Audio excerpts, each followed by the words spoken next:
Kak, kalau nggak CCTV-nya itu ritmenya dia ngelakuin tindakan-tindakan keji itu udah kebaca, Kak. Ngelihat kanan kiri kosong celupin, lihat kanan kiri kosong celupin 12 kali, Kak.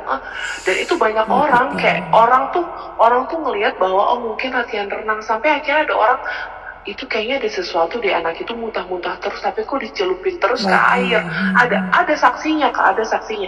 Kalau latihan pernafasan nggak kayak gitu, Kak. Di prosedur Polda kita minta ke saksi, kita yang ngasih nomor-nomor saksi, Kak.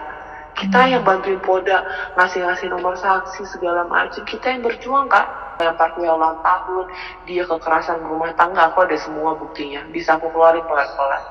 Awal mula pihak kolam renang ternyata melaporkan ke Polsek Durensawit. Oke. Lalu Tamara tahu dari pihak Polsek. Akhirnya, Kak, temenin aku dong, Kak, ke Polsek Durensawit. Katanya ada CCTV. Sekalian kita tanya prosesnya gimana. Datanglah aku, mamanya Tamara, tantenya Tamara datang ke Polsek. Kata Polsek, maaf, CCTV-nya belum ada di kami, lagi proses pengiriman dari kolam renang. Tiba-tiba dikasih, oke, Mbak Tamara mumpung di sini boleh ya kasih sedikit kesaksian sama Pak siapa aku lupa di Polsek. Akhirnya kita cuma 1 jaman situ ngobrol-ngobrol. Kita ke tangan kosong dong, Kak, kita nggak dapet apa-apa kan.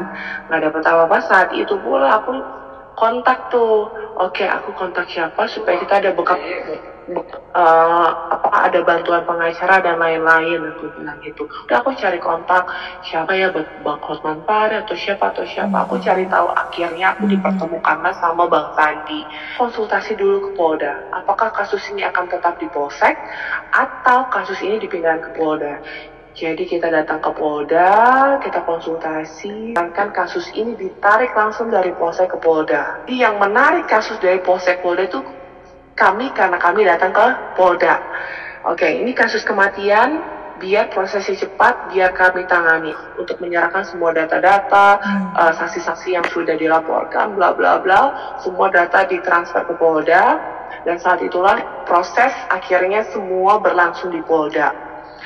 Jadi Polda itu manggil beberapa saksi, Tamara di BAP, dan akhirnya mengkerucut, kayaknya kita membutuhkan untuk otopsi.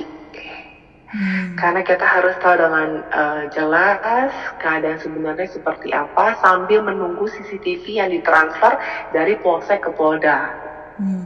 Jadi akhirnya pihak Polda nanya ke Tamara, kamu bersedia anak kamu diotopsi? Bersedia. Jadi awalnya itu pihak kolam renang, karena kan kita nggak tahu apa-apa.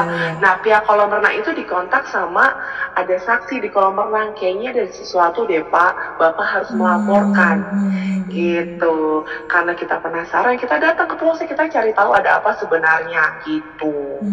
Terus akhirnya Tamara suruh buat surat pernyataan mencabut otopsi diizinkan oleh pihak Tamara. Kita langsung tanda tangan di tempat, langsung mereka proses CCTV-nya benar atau tidak, diedit atau tidak. Nah, itu prosesnya lama di Polda.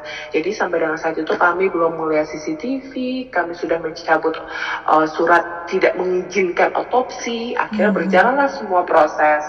Akhirnya tiba waktunya untuk otopsi, kita ikutin semua prosesnya, saksi-saksi dipanggil, kita kasih semua nomor-nomor saksi yang menghubungi Tamara via DM, menghubungi saya via DM, kita kasih semuanya ke pihak yang berwajib. Lalu otopsi selesai, CCTV masih belum kami lihat, hingga akhirnya CCTV keluar, akhirnya tersangka ditetapkan.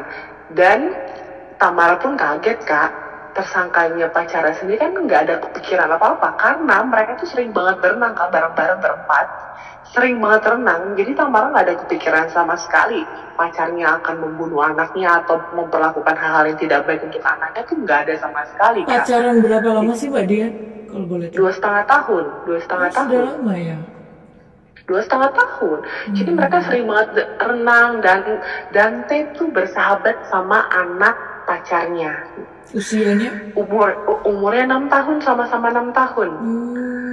Jadi mereka setiap hari telepon-teleponan, video call, janji renang, bahkan renang tuh bisa seminggu 2 kali. Mereka sedekat itu anak-anak mereka.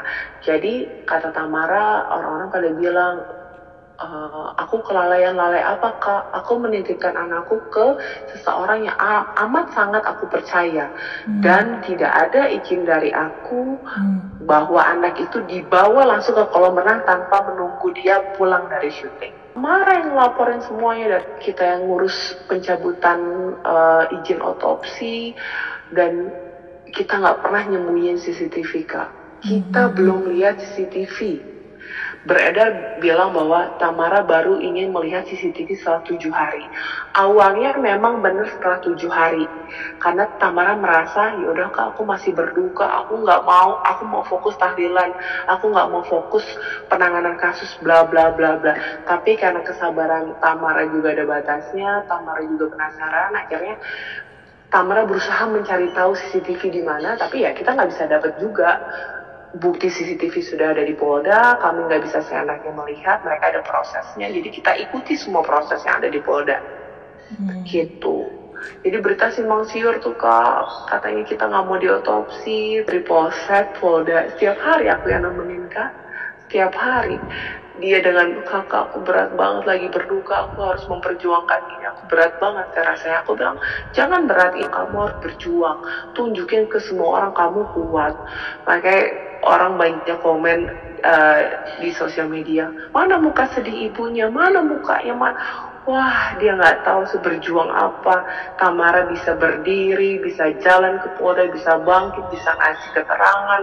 Wah itu berat banget buat dia. Tapi orang nggak tahu itu kak.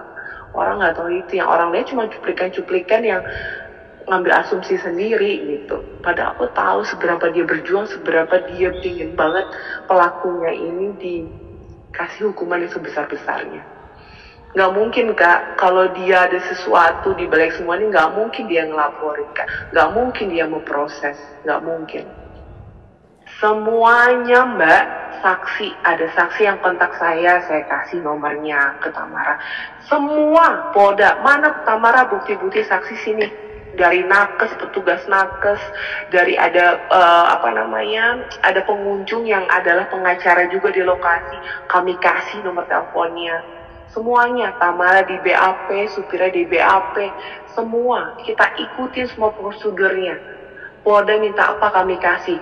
Terakhir Polda baru banget kemarin tanggal berapa ya? Tanggal 9 pihak Polda minta surat kesehatan Dante.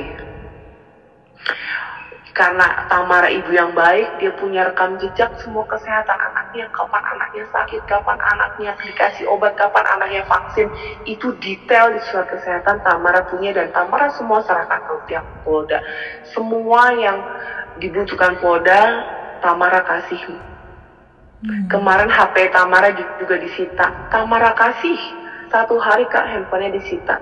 Semuanya sebagai barang bukti. Data-data mungkin semua diambil. Kami juga nggak tahu handphonenya diapain. Tamara kasih handphonenya. Semuanya kak kami kasih. Demi kelancaran semuanya. Nggak ada satupun yang kami tutup-tutupin. Nggak ada. Terus terkait donasi. Ada orang hujat. Kenapa sih baru meninggal anak udah buat donasi dan kata-katanya itu jahat-jahat banget kak. Dan kakak tahu yang inisiatif buat donasi itu aku kak. Aku tahu Dante ingin ngasih makanan ke adik-adik teman-teman aku di Palestina. Jadi H-1 sebelum dia menikah hari Jumat, dia berangkat sholat Jumat. Dia minta tolong neneknya, tolong dong printin bendera Palestina. Aku mau doain teman-teman Palestina di sholat Jumat. Pakai baju rapi, bawa bendera Palestina, Dante doain anak-anak di sholat Jumatnya dia. Terus malam-malam pas pulang dia gambar kak, gambar anak-anak Palestina, terus atasnya ada burung-burung yang dia bilang ini malaikat. Mami, anak-anak Palestina tuh dijemput malaikat mami, dan sekarang mereka udah di surga.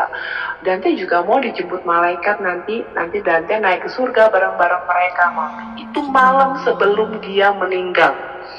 Dan terakhir dia bilang ke mamahnya, Dante boleh nggak ngasih makan ke teman-teman Palestina? Kasihan mami mereka nggak bisa makan. Boleh nggak Dante kasih donasi, ngasih sumbangan ke mereka supaya mereka bisa makan, bisa sekolah? Segitunya kak. Itu keinginan terakhir dia. Dan akhirnya aku punya teman-teman dari Kita Bisa, Mbak boleh nggak tolong itu kak keinginan terakhir Dante. Aku sebagai orang yang terdekat, aku mau merealisasikannya dan Tamara mengizinkan. Aku yang urus semuanya, tinggal postingan Tamara pun aku yang buat kak, aku yang ngetik semuanya, aku yang urus karena aku tahu itu keinginan terakhir Dante, makanya aku buat itu.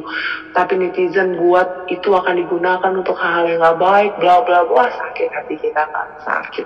Padahal itu semua keinginan terakhir Dante dan aku atas izin Tamara buat itu.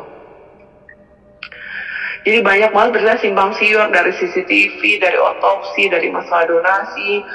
Tamara nggak ada sedih-sedihnya dan lain-lain. Padahal itu semua kita yang proses, capek-capeknya, kita pulang malam.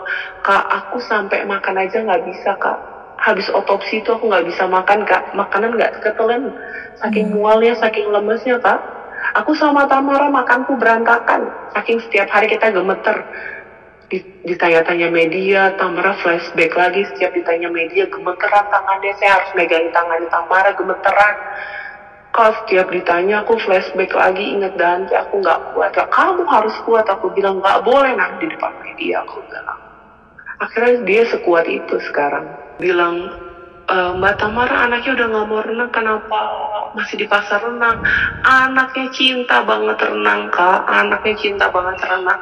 Aku 10 Januari hari terakhir aku ketemu Dante sama Tamara, sama asistennya Tamara, kita makan di Sushi Hero, persis view-nya itu pemandangan kalau merenang Pondok Indah Mall. Itu Dante sampai Mami aku mau renang. Itu situasinya sore, hujan. Gak boleh, ini udah mau maghrib kamu renang, hujan-hujan gak boleh. Aku saksi mata sama asistennya Tamara ngeliat Dante pingin banget renang kak. Anak itu cinta banget berenang kak. Jadi kalau berita yang beredar bilang Dante gak suka berenang itu berarti gak benar ya mbak? Enggak kak, enggak benar. Aku ada bukti voice note-nya Dante, WhatsApp kirim voice note ke Tamara. Mami aku mau berenang. Ada kak, video-video keceriaan Dante renang ada. Anak itu cinta banget renang kak. Butuh berita simpang siur. Semua ngehujat kamu, semua ngefitnah kamu. Kita butuh klarifikasi. Tamara nggak mau kak, saking dia mau fokusnya sama kasus ini, sama masih sedihnya sama Dante, dia nggak mau kak. Tapi akhirnya berita beredar banyak banget dan aku nggak sanggup bacanya, karena aku tahu perjuangannya dia. Harusnya kan mereka berdua akur, baik-baik memperjuangkan Dante gitu. Tapi ini malah banyak sekali berita simpang siur yang kalau orang baca itu menyudutkan Tamara. Jadi aku sedih di situ. Harusnya mereka akur baik-baik gitu kan kak. Gitu. Ini banyak nih perempuan-perempuan yang DM aku, Mbak Dian, ayo mentang-mentang perempuan lemah, perempuan disalahkan, ayo kak kita berjuang bareng kak. Dia kak setiap anaknya renang dia